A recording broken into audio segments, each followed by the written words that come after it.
programme du fondamental qui, même si la partie mathématique est aujourd'hui déposée et validée, il s'agit toujours d'un chantier, puisqu'il faut aujourd'hui considérer toutes les autres disciplines. C'est la partie langue française qui sera la prochaine, déposée en mai 2013. Et puis, nous déposerons aussi tout ce qui touche éveil, formation géographique et formation historique, initiation scientifique, éducation aux médias et éducation par la technologie en mai 2014.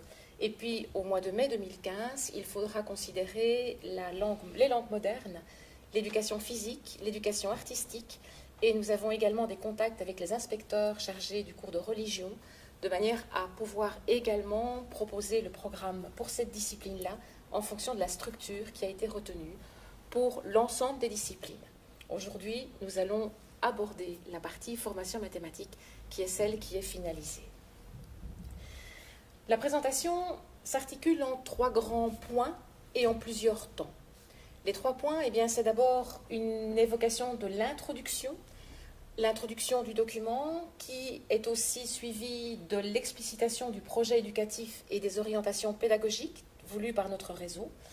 Et puis bien évidemment la structure du programme, raison pour laquelle je crois vous êtes venus là aujourd'hui pour pouvoir le manipuler, le découvrir et appréhender la structure donnée à celui-ci. Si je parle de l'introduction avec la présentation de l'historique dans un premier temps, c'est parce que nous pensons qu'un document ne tombe jamais du ciel sans avoir aucune racine et en se posant sur un rien du tout. Il y a toute l'histoire des programmes de notre réseau et nous traçons là l'évolution depuis les programmes des années 80-83. D'aucuns se souviennent peut-être du programme bleu pour la langue française, du programme brun pour la formation mathématique. Et puis, il y a eu l'introduction du programme intégré dans sa première version, programme intégré qui, dans un deuxième temps, a été adapté au socle de compétences, le PIASC, et enfin l'ajout d'une colonne supplémentaire faisant la présentation des repères didactiques et des repères matières. Et puis, aujourd'hui, un programme qui prend place pour, je vais vous l'expliquer tout de suite dans les raisons et les intentions du programme, un programme qui prend place parce que des écoles ont été ramenées chez nous à la fédération, mentionnant que le référentiel mettait des enseignants en difficulté, que ce référentiel était parfois difficilement accessible, d'une lisibilité pas toujours aisée. Ces commentaires ont été traduits par des informations rassemblées dans l'enquête organisée par la FEDEFOC en 2007, une enquête à laquelle ont répondu 40% des personnes contactées, ce qui, d'un point de vue statistique, est énorme en termes de participation. Et dans toutes ces réponses formulées dans l'enquête, il était énoncé de façon récurrente ce souhait de pouvoir disposer d'un référentiel conçu autrement, avec une structure plus accessible. L'enquête a été renforcée par les rapports successifs rédigés par M. Godet, l'inspecteur principal, qui chaque année, sur la base de tous les rapports complétés par les inspecteurs responsables des différents secteurs, M. Godet met lui aussi en évidence ce besoin ressenti sur le terrain, ce besoin qui est d'avoir un référentiel qui soit plus précis. C'est pour répondre à tout cela, et là je passe aux intentions suivies dans notre travail, c'est notamment pour répondre à cela que le programme enfile aujourd'hui une structure différente.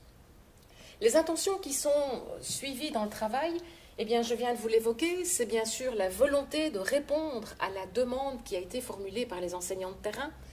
Il y a cette volonté de pouvoir assurer autrement la cohérence entre le fondamental et le premier degré du secondaire. Quand je dis assurer autrement, je pense que nous savons tous que ce n'est pas une préoccupation nouvelle et que c'est déjà un problème qui date de plusieurs années, le fait de cette transition qui met en difficulté nos élèves dans le passage fondamental-secondaire. Nous avons voulu, au sein du réseau, réfléchir l'outil programme en assurant cette continuité et cette cohérence. Nous avons travaillé depuis le début du processus avec les responsables du premier degré du secondaire et dans la structure qui a été choisie, vous allez entendre parler de colonnes dans un tableau de mise en perspective. Il existe la 5e colonne, celle que nous n'avons jamais perdue de vue pendant le travail et celle qui concrètement met en perspective ce qui se passe dans notre école fondamentale et assurer la continuité dans le premier degré de l'enseignement secondaire. La troisième intention, ce n'est pas vraiment un choix, c'est une obligation, c'est s'inscrire dans le cadre de références légales et donc écrire le programme en respect des socles de compétences. Vous voyez ensuite cette volonté d'adopter une conception équilibrée de l'approche par compétences. Le mot compétence a fait couler beaucoup d'encre et Dieu sait si c'est un mot qui a enfilé 36 significations. Je pense que la signification qui nous guide dans la tâche qui est la nôtre, c'est la signification du décret mission. Compétence, aptitude à mettre en œuvre un ensemble organisé de savoir, de savoir-faire et d'attitudes afin de réaliser un certain nombre de tâches. Nous avons voulu, au travers le programme que vous allez découvrir cet après-midi, proposer des tâches qui mettent clairement en évidence cet ensemble de savoir et de savoir-faire, les attitudes étant bien plus délicates à énoncer, mais qui sont d'office présentes dans l'activité conduite par l'élève. Nous avons voulu présenter, au travers ce programme, une approche par compétence, dans une conception pressentie équilibrée. Et puis, c'est aussi concevoir un programme pour tous. Entendons par là nos enfants de l'enseignement ordinaire, mais aussi les élèves inscrits dans l'enseignement spécialisé, sans oublier tout ce qui se passe déjà, tout ce qui est organisé dans nos écoles maternelles, et encore dans le premier degré différencié, qui accueille nos enfants n'ayant pas reçu le certificat d'études de base. Il y a là aussi cette volonté de donner, au travers le programme, les indications nécessaires selon les attendus prévus pour le cycle 4. Le programme dans le dispositif général d'apprentissage, eh bien, il est construit selon le modèle de référence qui a été choisi. Un modèle de référence qui est choisi pour l'ensemble des disciplines. Ce modèle de référence, il s'articule sur 3 paliers, pourrait-on dire. La première chose, elle est de vouloir déterminer les résultats attendus de nos élèves à la fin de chacun des cycles. Si nous prenons le document socle de compétences, les attendus sont clairement identifiés pour la fin de la première et la fin de la deuxième étape en ce qui concerne notre fondamental. Ce que nous avons voulu faire dans le programme, c'est déterminer ce qui est attendu de nos élèves, bien évidemment en fin de deuxième primaire et en fin de sixième primaire, mais en mentionnant également tout ce qui se passe déjà au sein de l'école maternelle, sans négliger de façon précise ce qui est attendu de nos élèves à la fin du cycle 3, fin de la quatrième primaire. Déterminer les attendus, c'est une chose, mais pouvoir aussi déterminer comment nous pouvons garantir que ces attendus sont maîtrisés par les élèves, c'était la deuxième partie du travail. Et là, il s'agit de déterminer ce qu'on va évaluer au travers les productions des élèves, de manière à garantir la maîtrise des attendus qui sont identifiés pour la fin de chacun des cycles. Vient ensuite la troisième partie du travail, et là, il est question de construire le dispositif didactique proposé. Dans les programmes que vous allez découvrir cet après-midi, ce dispositif didactique, il en est à son balbutiement, parce que l'outil voulu de planification et de clarification est dépouillé, vais-je dire, de toute l'approche méthodologique qui était étoffée dans notre programme intégré. Dans le travail dont vous allez prendre connaissance cet après-midi, les 2 premiers points sont clairement spécifiés, clairement présentés. Le troisième, eh bien, c'est un travail qui sera dynamisé et proposé dans un suivi au travers notamment la salle des profs, avec la mise à disposition pour nos enseignants d'autres activités. Le projet éducatif et les orientations pédagogiques. Bien sûr, le projet de l'école chrétienne, nous ne l'avons pas réécrit pour le nouveau programme. Il est toujours respectueux de ce que vous avez dans le livret reprenant la mission de l'école chrétienne. Dans ce projet de l'école chrétienne, je pense qu'il y a les impératifs, les grands incontournables, développer la personnalité globale de l'élève, accueillir chaque enfant tel qu'il est éduqué au sein de sa famille pour pouvoir lui permettre de se développer au sein de l'école qui l'accueille, former les citoyens, assurer le développement des aptitudes nécessaires à l'insertion dans la société et bien évidemment ne pas perdre de vue que l'identité de notre réseau c'est aussi pouvoir rendre le témoignage de Jésus-Christ identifié comme personne forte de notre histoire, de notre institution. Et je pense que ce n'est pas parce que nous sommes en 2012 qu'il faut oublier cette présence d'un témoignage nécessaire au travers nos écoles. Il est bien sûr aussi question de toutes les grandes orientations pédagogiques.